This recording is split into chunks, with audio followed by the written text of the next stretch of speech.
Facebook audience. I'm the social media producer for Presbyterian Outlook. I invited Dartinia and Teri to come, and they should be joining soon if everything goes to plan. If not, you'll be talking to me for just a little bit, and then we'll reorient ourselves. So please pardon any sort of delay as they find themselves into this chat room. You'll also have to please excuse me because I am in my car waiting to pick up my wife from work. Oh, there's Dartinia. So Dartinia is asleep, and Teri will be here soon.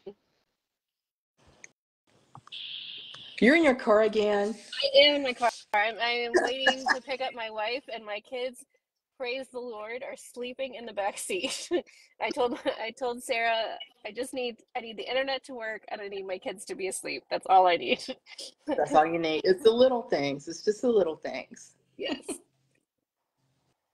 Teri is figuring out how to join our chat space. Is your cat in your lap, Dartinia? No, she left. She went to take a spot by the back door, and I was like, oh, I'm trying not to be offended. She was a little angry with me when I got back from Chicago. She kind of walked around looking at me like, you're just uprooting my life again. But but she made up for it. She slept with us the other night and last night, and so today she was on my lap. Yesterday she was on my lap a little bit, but now I guess she's just figured out, okay, she's back. Things are good. Okay. You're good. Teri? You're in. Am I live? You are live. You are in the room. You are in live. the room where it happens. I just figured out, so I'm learning these things. Jesy, you're my teacher, and I can't join a Facebook Live with my camera in portrait or sideways. Yeah, I tried to do mine sideways too, and it said I couldn't do that. So now I'm just gonna have to hold it and be all jiggly. But I'm here. Can you rest it up against something? Well, no. This is your best angle, is what you're saying. Yeah. And I'm like, well, this will work. I can hold it. All good. Well, I appreciate both of you coming on. As I kind of sort of introduce, I'm Jesy Littlejohn. I'm the social media producer for Presbyterian Outlook, and alongside me, I have our editor and publisher Teri McDowell Ott, and our managing editor Dartinia Hull. And these two amazing human beings are going to be leading a wonderful group of people at this year's 226th General Assembly of the Presbyterian Church USA. And what we wanted to do out of this gathering that they have indulged me on is to sort of talk about what people can expect from the Presbyterian Outlook, how we'll be reporting, and sort of the content that will be coming your way. So the first question that I have for you all is just to kind of give our listeners, our watchers, and our subscribers sort of a heads up of what we can expect from Presbyterian Outlook in terms of reporting. If you want to name some of our team and our on-site reporters, as well as those who are going to be hanging back, that would be awesome, just so we have an idea. But however you want to divulge your information, that would be great. That's great. Dartinia, do you mind if I start? Go right ahead. Because this will be my second General Assembly as Outlook editor, and we learned a lot from covering the first General Assembly. And so the Outlook's really been, as is the rest of the world and the church life in general, trying to figure out how to cover General Assembly. The last GA was 3 weeks long, and it was just a real beast for us to cover. And I was new as an editor, and so we were fortunate to have a $20,000 grant to help us cover last year's GA. We have a smaller grant to help us cover this GA, but there were definitely some tweaks that I wanted to make to our coverage of the last one after going through it. And we're so blessed that Dartinia Hull has joined us as managing editor. So she's really overseeing the journalism for the Presbyterian Outlook. But we're moving into this GA with a new goals We did a lot of reporting out. There's a lot of content that we published at the last General Assembly. And I think what you'll see from us at this General Assembly is less content, less reporting out, because frankly, the Presbyterian News Service does that and does that really well. We don't need to duplicate efforts. We don't need to be in competition. But the Outlook being independent, we have a unique offering. And so we'll be providing, our articles will be more analysis of the news, a little longer articles.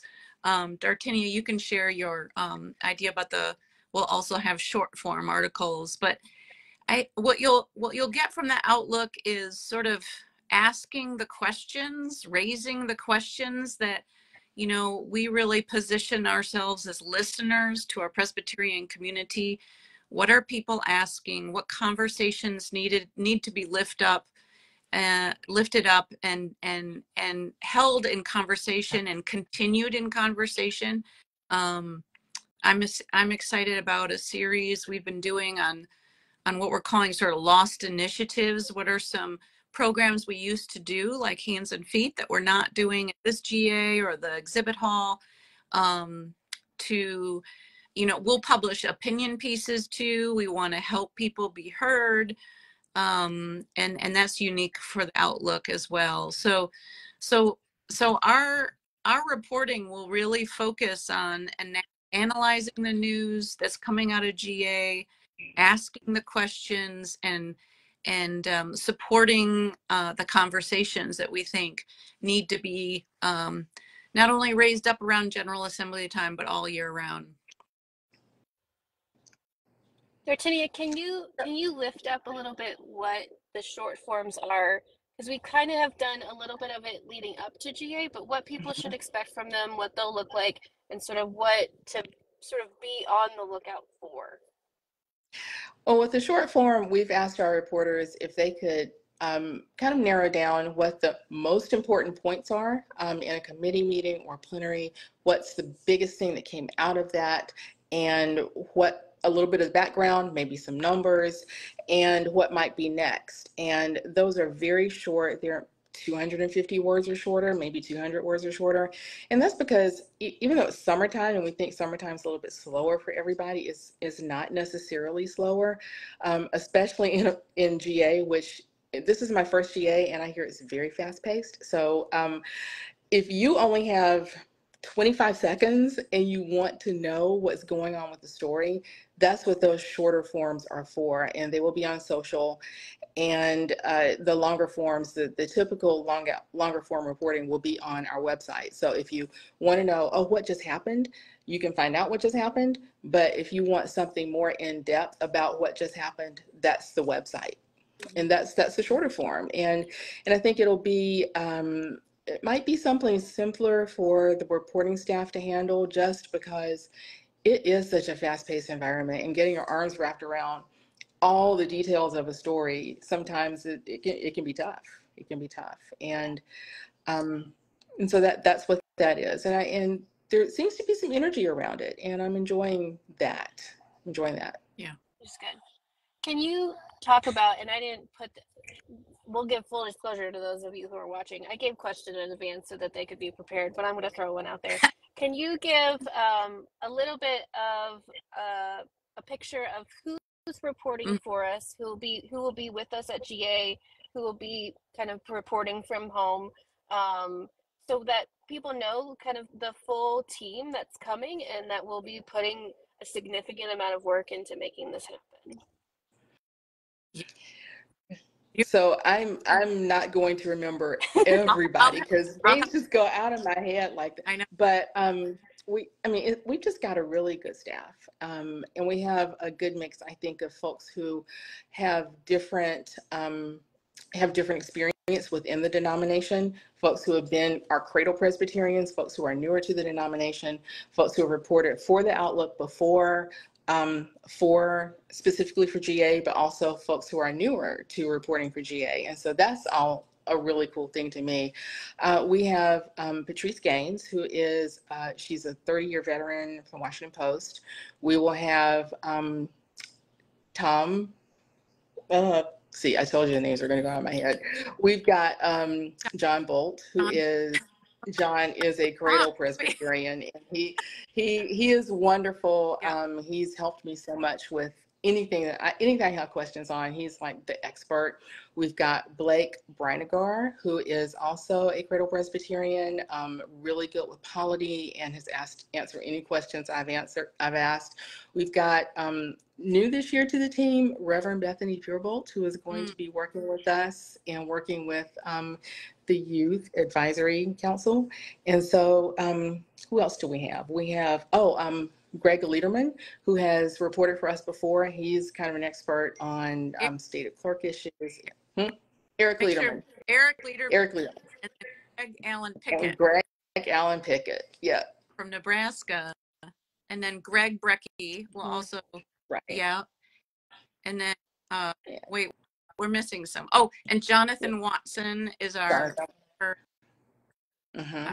we missing? Both of you will be there, obviously. And then I'll be there as well, wearing a couple different hats, but still very much a part of the team. And then Rose Schrott-Taylor will be running the website and everything from back in Pittsburgh. So even though she won't be on the ground, she's still very integral to the team of making all this happen, as well as everyone else on the staff. So it's a full docket of people that are bringing this to us. It is. Can I just also, Jesy, give a little shout out to our whole team that's reporting in the Outlook, because the Outlook is a really small organization. People don't realize there's only 3 full-time staff, and we're a nonprofit, and so we don't have a ton of money to pay all these reporters, and a lot of these are pastors who are just doing this because they love the church and they're willing to serve. And so I said, we rent a really big Airbnb, and I said, I'll pay you with pizza, and will you come to Salt Lake City? And they're doing it. So really, we've just got really great, generous people who are helping make work possible. Yeah, we're very thankful for everybody who has agreed to say yes, and for everyone who's already put in a significant amount of work trying to prep everyone for what will be coming. There has been a number of articles that have already been prepped and gone out, and so we're very thankful. And we're thinking about all of this, what sets us apart? And Teri, you kind of hinted on this a little bit, but what really sets us apart from some of the other people that will be reporting? When you spoke before, you said we won't be reporting out. Yeah. So can you kind of, for those who are not on the inside of what that language means, can you kind of explain that a little bit? Well, so when we covered our last General Assembly, we're there side by side with Presbyterian News Service, and we're really grateful for them as their partners in this news work. They're in all the meetings and the worship service. And so what the difference we're gonna go into this General Assembly is there'll be an article written on the worship service and on what the committees voted on, and in every aspect of every component of General Assembly. And that's what I mean by reporting out, and PNS does a great job at that. And so we're going to focus less on just reporting what's happening and focus more on analysis and amplifying people's opinions. We'll be running around doing a lot of interviewing. Again, we at the Outlook, we have the tagline of leading faithful conversations in the church and beyond. And so that's our mission. We're really leaning into what are the conversations that need to be had, and who's needs to be in that conversation. How can we get more voices? So that's what we'll be running around doing, is trying to interview people and get analysis and kind of put the pieces of the news puzzles together. So that actually I'm really excited. Dartinia is working on with it was Blake and Phil Blackburn, who's been writing a series of articles for small churches. They're going to be writing a series on how does the news of the General Assembly connect to the small churches. And so I really like the way we will try to connect those dots for people and sort of ask the so what, what matters about this national news. Mhm. There also will be some things I know we are providing, and I know, Dartinia, if you want to speak to this, if I'm not mistaken, we're doing some text messaging for those who want to subscribe. So can you talk a little bit about that? And Rose, I see you watching, so if you're able to put that link in the comments for people to click on, I would really appreciate that. But Dartinia, if you want to talk about the text messaging service we'll be providing, I would love that. Yeah, so Rose has set up a way for anyone who wants to opt in to receive messages from the Outlook as soon as something happens at GA, as soon as we have a story to post about GA. That's going to be possible this year. And there is a link that she's posting. The form will be ready in the next day or so, but she will post the link, and you can just watch it, and you can opt in. It's not something that it's not an automatic opt-in. We're not going to say, hey, you're going to get this no matter what. But if you wish to have those updates immediately or pretty quickly, then that's what that is. And also, one service that we provided in previous GAs and in this GA also is the pre-GA bulletin inserts and the post-GA bulletin inserts. And while they're not exhaustive because there's so much that happens at GA, we do try to include some of the larger issues that will be discussed and voted on at GA. We have state clerk election, we have the co-moderator election, and we have a lot of issues we always have a lot of issues, but we have a lot of issues this year. And we will highlight some of those in the pre-GA bulletins, which will be available on our website and for sale, and the post-GA as well. And they will be available in English, Spanish, and Korean. And there will be and there's information in those also about how you can follow us on social. We'll be on, however you want to call it, Twitter or X, and Facebook and Instagram. And so I think we have a pretty comprehensive, and our website, and we'll have a pretty comprehensive coverage. But the text messaging is, I believe, new, and that's just something else that will help keep readers and watchers informed. Mm-hmm. Yeah, and I want to lift. Sorry, go ahead, Teri. I just add that everybody, y'all pray for Dartinia when she's pulling together pulling together pre-GA and post-GA bulletin insert is so hard because you're taking all the news and you have to come up. What's your word count? 100 or 600? 700 all ish in a 700 word bulletin insert. That is a hard job. So thank you, Dartinia. You are very welcome, and it's hard to figure out, okay, what's the biggest because everything is important. Yeah. Right? Everything is big, everything is important. It's the news about our denomination. And so just saying, if it isn't in the insert, is not because it's not important. It's because I have a 700 word limit. Yeah. And thank you to Rose. Rose is dropping all of the links that you'll need in the comments, and then the text messages, as we were talking about, will go live in give or take 5 days. But another thing that we run into, not just at GA, is, as Teri said, we are a small organization. We don't have a lot of money. And so a lot of what we get our money from is from subscribers. And so we do have a paywall, and we gets talked about a lot from some of our readers, and we completely understand that it's frustrating. Just so you know, you get 3 free reads, and every 30 days that renews. And so what is the best way, Teri, that I know we're offering a little bit of a deal right now-ish, for people who are new subscribers that want to follow along with all this content? Can you talk about that a little bit? Yeah, I'd be happy to. Thanks, Jesy. We Rose Schrott-Taylor is super excited that we are not launching a website right before this GA like we did at the last GA, with the paywall. But yeah, the paywall is really important to the Outlook sustainability plan. And so we know that some folks get frustrated when they hit the paywall, and certainly around General Assembly, when people are turning to us to the news. So there's just a couple of options. If you are lucky enough to be tuning into this Facebook Live today, we're going to post a special subscription offer, which really can't be beat.